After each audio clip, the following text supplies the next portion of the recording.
Свет, он присущ любому художнику и любому произведению. Работа со светом экспозиционным, она в первую очередь как бы поддерживает то ощущение цвета и света, который придумал и заложил художник.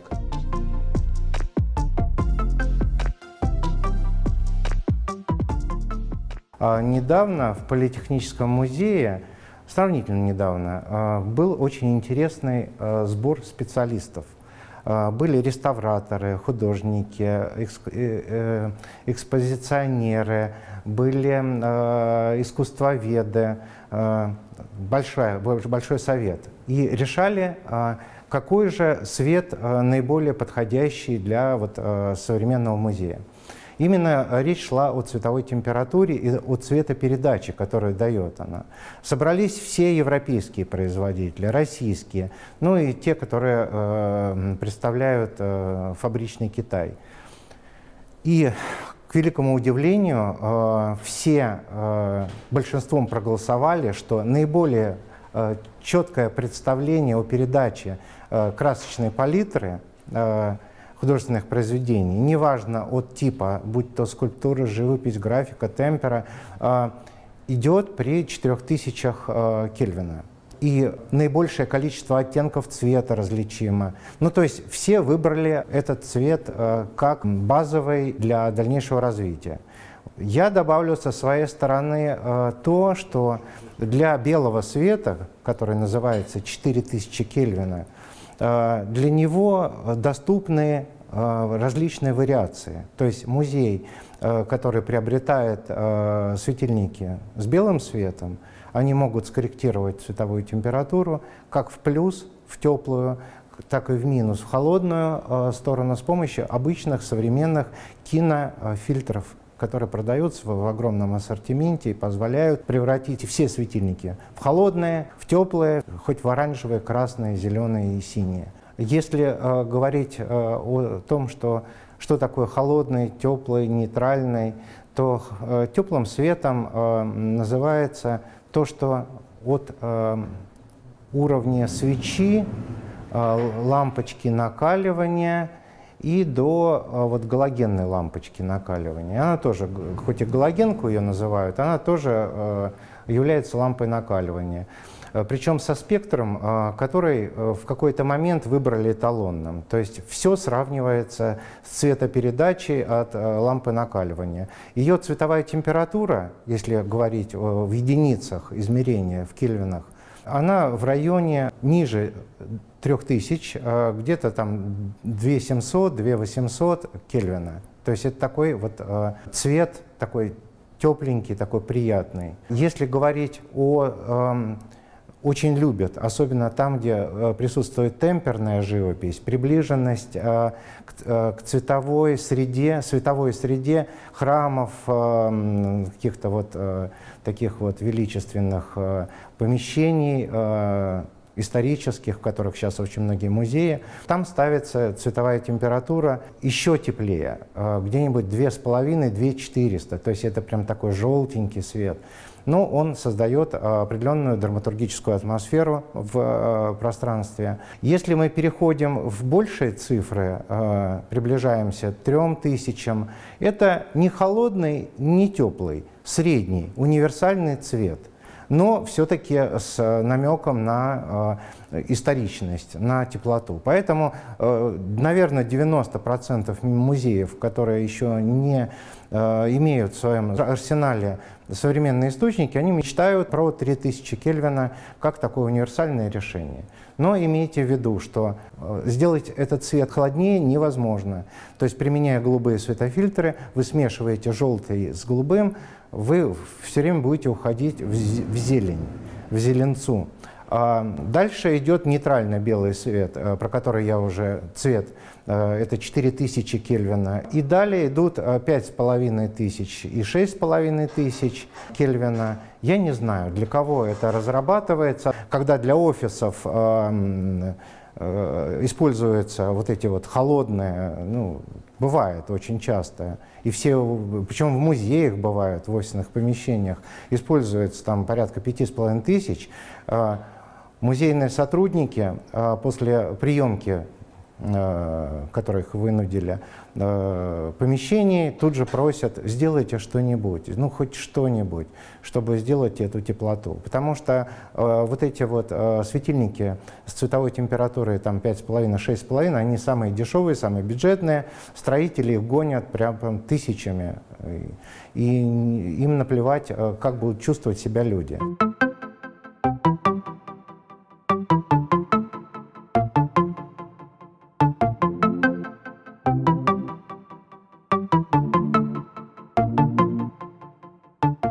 Мы говорили про цветовую температуру, и вот мы идем на работы. Серое, черное, свет 4000 Кельвина. 4000 Кельвина, здесь он самый уместный. Там, где встречаются черно-белые фотографии, там, где встречаются супрематика, очень часто он применим. А вот здесь, например, здесь идет уже теплый свет. Мы пробовали делать разные цветовые температуры, делали и 2500, и 2700, но ввиду того, что художник создал это художественное произведение при вот так, как вот оно им было воспринято, эта глубина цвета, это смешение, мы когда с ним поговорили, он говорит: это лучше, чем я мог себе представить. Мы поняли, что той цветовой температуры, которая является 3000 Кельвина, вполне достаточно для этих работ. И вот здесь вот видите, вот эта вот вся стена, да, вся стена у нас вот красная, да, и, ну, как бы вот психологически, психоэмоционально этот красный свет проникает в пространство художественное и как-то должен отразиться на художественных произведениях. И если мы вот посмотрим, да, вот эти вот как бы освещенные 4000 Кельвина скульптуры, да, слегка ловят на себе, сейчас я вот покажу, узконаправленный, слабенький, вот так вот луч вот этого теплого свечения костра. Но кто-то это замечает, кто-то не замечает. Для того, чтобы создать вот такую вот узкую, слабенькую засвет, используются кадрированные или контурные светильники, которые используются в театрах, с размазанным лучом, с размазанными формами. Узкая полоска, и если вы потом посмотрите на светильники, в них вставлен красный светофильтр. Это счастье, когда тебе удается работать с пространствами, с набором художественных произведений, где тебе дается полная свобода фактически стать соавтором этих художественных решений, но только светом. Как, например, мы работаем со скульптурами, мы делаем подсветку, экспериментируем, как сделать подсветку, например, скульптуры, откуда пойдет свет. Он пойдет снизу, даст такой рисунок, он пойдет сверху, даст другой рисунок, он пойдет сбоку и даст на какую-нибудь поверхность тень. И вот с помощью таких вот самых простых приемов, как с фонариком, мы можем понять, какого ракурса мы хотим достичь, чтобы передать тот или иной эффект, и чтобы это было не вырвано из экспозиции, а чтобы это было единым целым. Здесь вот эта вот скульптура, которая вот при входе стоит, она отбрасывает очень красивый теневой рисунок на пол, который считывается в основном только как бы ты прошел, посмотрел экспозицию, обернулся, да? Ну да, красиво. Очень хорошие приемы, вот посмотрите сюда, когда в экспозиции становятся зеркала. И мы понимаем, что бывает, что скульптуры и обращены к тебе, как избушка задом, к зеркалу передом. Как же тогда туда вот залезть, подсветить, и кто там увидит? Не всегда это нужно делать с помощью перемещения световых приборов. Достаточно научиться укрощать зеркала. И если мы в зеркало направляем луч света, видя художественное произведение в нем, то мы попадаем точно в художественное произведение. И с этой стороны мы ничего не видим, а с той стороны это такая маленькая фишечка такая, но везде же скульптуры были подсвечены красным светом с этой стороны. А там не просто такое, давайте сделаем их красным. Это особенный персонаж, такой как бы единственный, самоуверенный.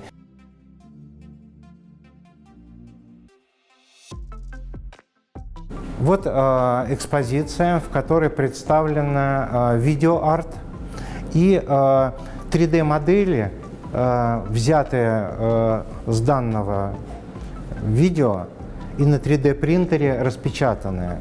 Вот если вы посмотрите, как же их подсветить?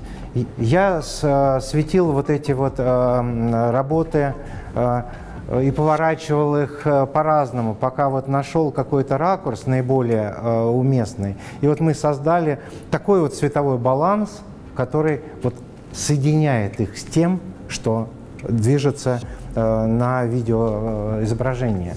Иногда находишь какой-то ракурс и его яркость, когда работа получается вот прям вот до мурашек. Вот как ощутил мурашки, значит оно это и есть.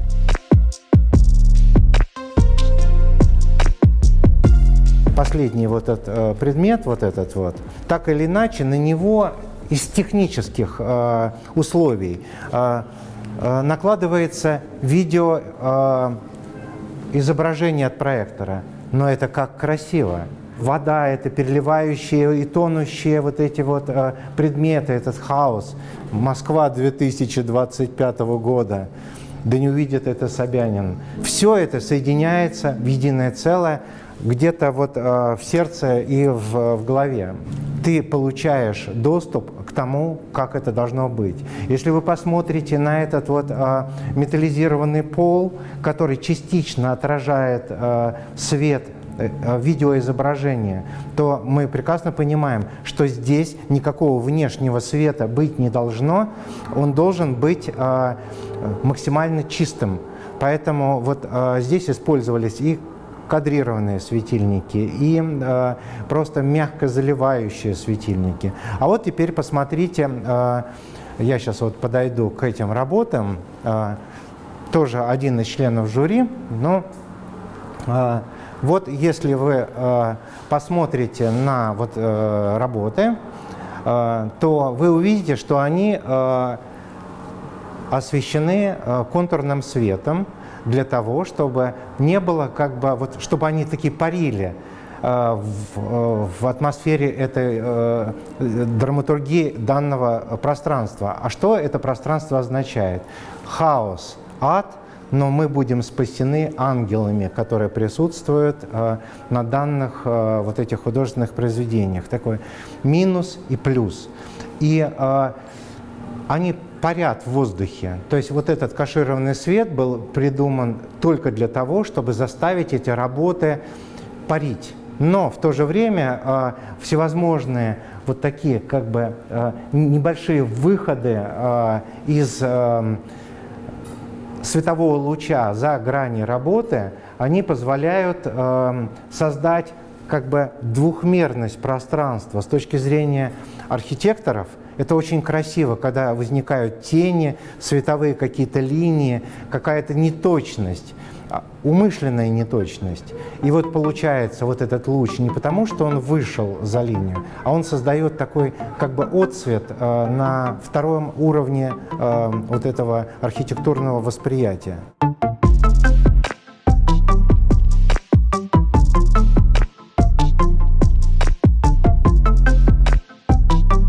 Если вы посмотрите на вот эту сторону, то вы увидите как бы очень красивые арт-работы известного художника Франциско Инфанте. Но Франциско Инфанте никогда не видел такими свои работы. Здесь стоит узкий галогеновый пучок света, узкий-узкий, слабенький-слабенький. Но мы видим, что солнце светится сквозь паутину вот этих нервные связи нашего мира. Если мы посмотрим здесь точно так же. Вот если я вам сейчас покажу, убрать вот так вот видится произведение обычное. А вот так вот добавляется вот этот вот узкий луч, который добавляет вот это солнце. Здесь вот этот вот огонь на работе, вот это вот свечение изнутри пламени. Вот здесь оно искусственно усилено психологически, психоэмоциональное воздействие света на художественное произведение. И потом от художественного произведения к посетителю. И для того, чтобы посетитель чувствовал совсем полное недоумение, ну надо же, прям вот свет идет изнутри. Мы маскируем светильники, мы используем всевозможные приемы. Для многих художников понятен такой прием: руки, ножницы, бумага, раз, два, три. Поэтому мы используем американскую фольгу, синефойл, которая экранирует свет, делает его невидимым, она матовая, не горит, не пахнет, используется в киноиндустрии для гигантских светильников. И в то же время, вот посмотрите, сколько кадрирующих светильников здесь есть, которые вот каждому свое предназначение. Работа со светом — это не просто повесил, направил, дальше.